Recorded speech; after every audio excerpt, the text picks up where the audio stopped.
Quel métier faire en étant bilingue? Et souvent, Pareil. les gens je me mets un peu je prends non, mais viens, pas de souci, viens. Quel métier faire en étant, bilingue? Souvent, en fait, les gens, ils pensent qu'à prof dans le pays, de la langue qu'on a appris. Heu, Qu'est-ce qu'on a d'autre? Qu'est-ce qu'il y a? Médecin.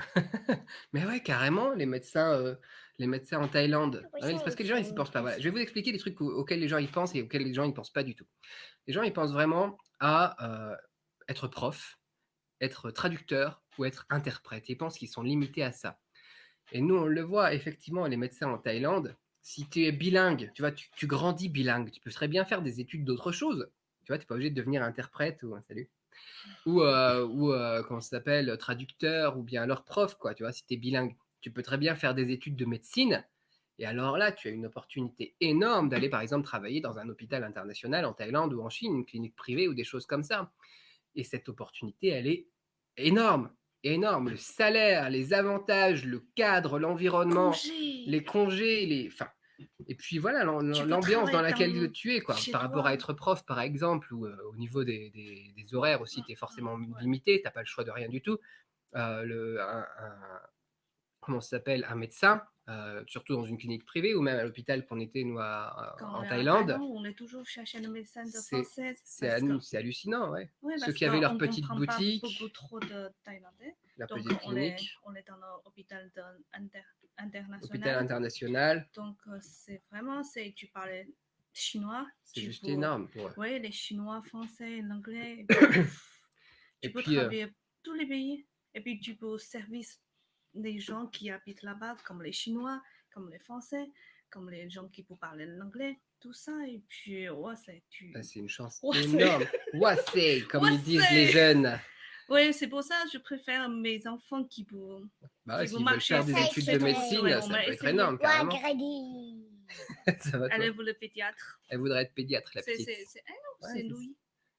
non, c'était Lucie. 你想要做小孩子 Ah 的 non, c'est 医 pas 生 Lucie, 吗？c'est 还 Louis 是 qui veut être是 Louis？ pédiatre. Ouais, parce que Ouais, Louis il aime trop les les enfants, enfants. les bébés, tout ça. Ça Et nous là, c'est traduit. juste énorme. Moi, j'avais discuté avec des médecins justement en Thaïlande et qui avaient fait leurs études aux États-Unis, qui étaient bilingues aussi ou trilingues aussi. Il y en a qui parlaient chinois aussi d'ailleurs.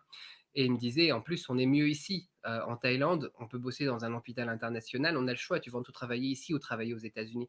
Et ici, même si on est payé un poil moins, l'environnement est mieux. Et le ratio au final salaire par rapport aux charges qu'il y avait tout autour aussi était beaucoup plus intéressant.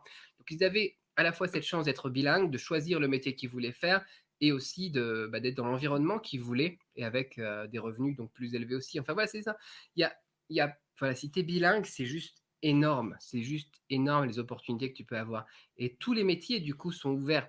J'ai vu des gens qui devenaient designers, j'ai vu des gens qui travaillaient dans le marketing, dans la communication. Bien sûr, tu as l'import-export. Moi, je suis dans l'import-export, par exemple. Et franchement, je dois avouer que c'est le fait de parler couramment français, chinois, anglais qui m'a permis tout de suite de devenir cadre dans l'import-export alors que j'avais que 21 ans quand je suis rentré en France, quoi, tu vois. On m'a embauché tout de suite quand j'ai fait un petit stage bien rémunéré, donc super, beaucoup plus mieux rémunéré que la plupart des stages, quoi. Et tout de suite, j'ai eu derrière promesse d'embauche et ensuite embauché en tant que cadre. Et ensuite, voilà, j'ai créé ma société, des choses comme ça, quoi. Mais ça a été un tremplin énorme. Et bien sûr, j'avais la possibilité d'être prof. Et d'ailleurs, j'ai utilisé cette opportunité d'être prof en transition quand j'ai quitté mon boulot de cadre pour créer ma société. Je suis devenu prof entre-temps, tu vois. Mais voilà, c'est cette chance que tu as au final quand tu es bilingue d'avoir le choix. Cette liberté de choix, cette liberté géographique, cette liberté financière que ça offre, c'est juste y a pas de limite, quoi. C'est juste énorme.